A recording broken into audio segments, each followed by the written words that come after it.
गुरुग्राम के एक थार मालिक ने हरियाणा के डीजीपी ओपी सिंह को उनके द्वारा दिए गए बयान को लेकर लीगल नोटिस भेज दिया है। ये मामला 8 नवंबर को दिए गए उस बयान से जुड़ा है जिसमें गुरुग्राम में प्रेस कॉन्फ्रेंस के दौरान डीजीपी ने कहा था कि थार और बुलेट चलाने वाले अधिकतर लोग अपराधी मानसिकता के होते हैं।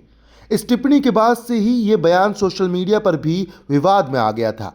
दरअसल 8 नवंबर को गुरुग्राम में डीजीपी ओपी सिंह ने सड़क सुरक्षा और ट्रैफिक नियमों पर बात करते हुए थार और बुलेट वाहन चालकों के व्यवहार पर टिप्पणी की थी।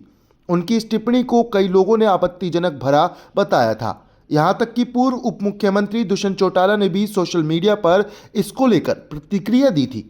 वहीं अब गुरुग्राम के एक थार मालिक ने इसे व्यक्तिगत तौर पर अपमानजनक मानते हुए कानूनी कार्रवाई का रास्ता चुना।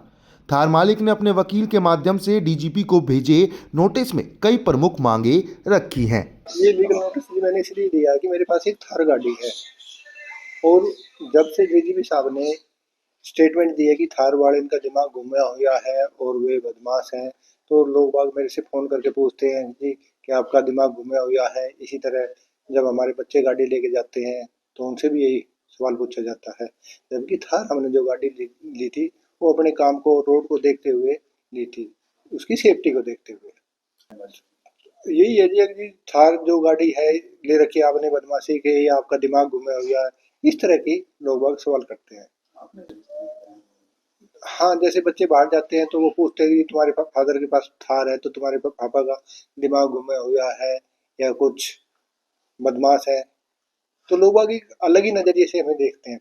तो क्या नोटिस में यही लिखा गया है कि जी एक डीजीपी साहब इतने अच्छे पद पे होने के बाद भी इस तरह का बयान दे रहे हैं जो कि गलत है और उन्होंने इस बयान को लेकर माफी मांगनी चाहिए। जैसे ही जी उन्होंने बयान दिया था उसी तरह से भी माफी मांग ले। मेरा नाम वेदांत वर्मा है, मैं एडवोकेट हूँ जी। 8 नवंबर 2025 को डीजीपी साहब जब गुड़गांव आए थे तो उन्होंने एक स्टेटमेंट दी थी कि जिसके पास भी थार होगी उसका दिमाग घूमा होगा, और थार और बुलेट के रिगार्डिंग जिसके पास भी है वो बदमाश है। इसके रिगार्डिंग मेरे क्लाइंट श्री सर्वम मित्तर जी ने मेरे से कंसल्ट किया और हमने उनको एक लीगल नोटिस भेजा है। इसमें हमारी 3 डिमांड है। पहली डिमांड ये है कि मेरे क्लाइंट से पर्सनली इन राइटिंग एपोलॉजी मांगे। दूसरी, अपनी स्टेटमेंट को विड्रॉ करें अनकंडीशनली। तीसरी, पब्लिक के सामने जैसे डिफेमेटरी स्टेटमेंट उन्होंने पहले दी थी उसी वे में एक एपोलॉजी मांगे। हमने डीजीपी साहब को 15 दिन का टाइम दिया है। अगर 15 दिन के अंदर उन्होंने हमारी डिमांड पूरी नहीं की तो एज पर लॉ एक्शन आगे प्रोसीड करेंगे, जो भी रेमेडीज हमारे क्लाइंट के पास है।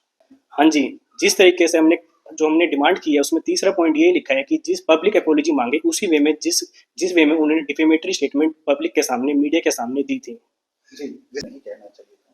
डीजीपी साहब इतने बड़े पद पे बैठे हैं, उनकी जो स्टेटमेंट है मतलब पब्लिक देखती है, मतलब इन्फ्लुएंस होती है। उनको इतने बड़े पद पे रहते हुए ये स्टेटमेंट नहीं देनी चाहिए थी। उन्होंने कहा है कि जिसके पास भी थार होगी उनका दिमाग घुमा होगा। उनके पास क्या ऐसे कोई फैक्चुअल वो है कि बेसिक इन्फो उनमें बोला, उनके पास नहीं है।